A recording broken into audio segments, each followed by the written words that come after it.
What if I told you that one of the most mysterious women in the Bible was married to the wisest king who ever lived?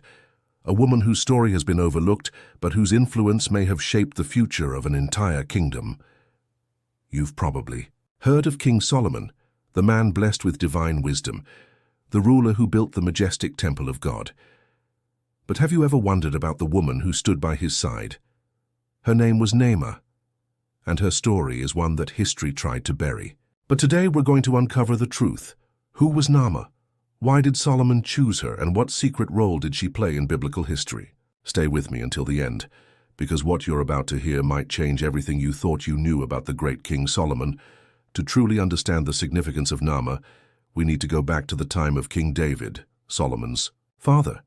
The Bible tells us that David's reign was marked by wars, conquests, and family struggles.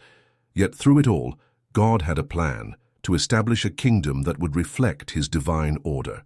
When Solomon took the throne, he inherited not just power but also the responsibility of fulfilling God's promise.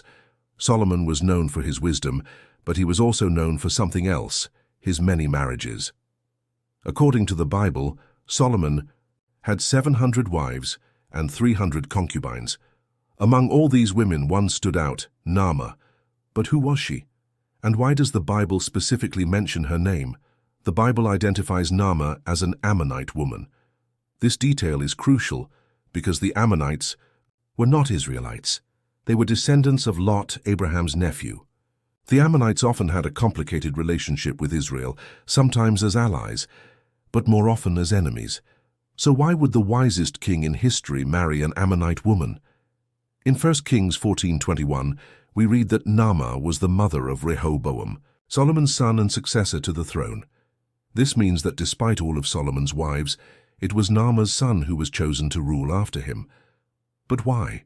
What made Naamah so special? One theory is that Solomon married Naamah for political reasons.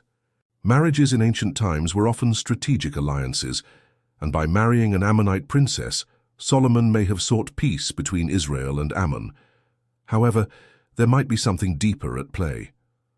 Throughout biblical history, God often used unexpected people to fulfill his plans. Could it be that Naamah was chosen by God to be the mother of Israel's next king? The Bible does not give us many details about Naamah's character, but the fact that she is named at all is significant.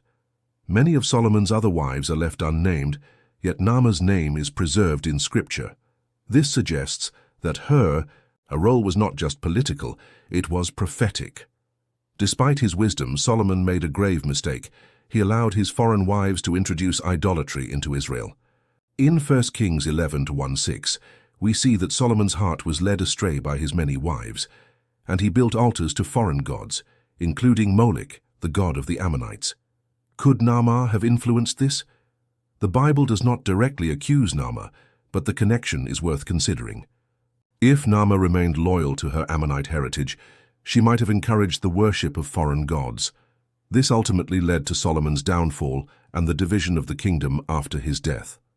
But here's the paradox.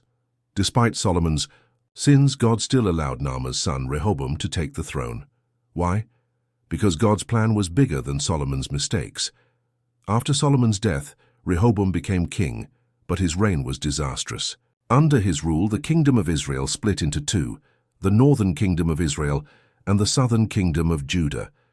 This division shaped the course of biblical history, leading to conflicts that lasted for generations. But what about Naamah? Did she influence her son's decisions? The Bible does not explicitly say, but as the mother of the king, Naamah would have held significant influence.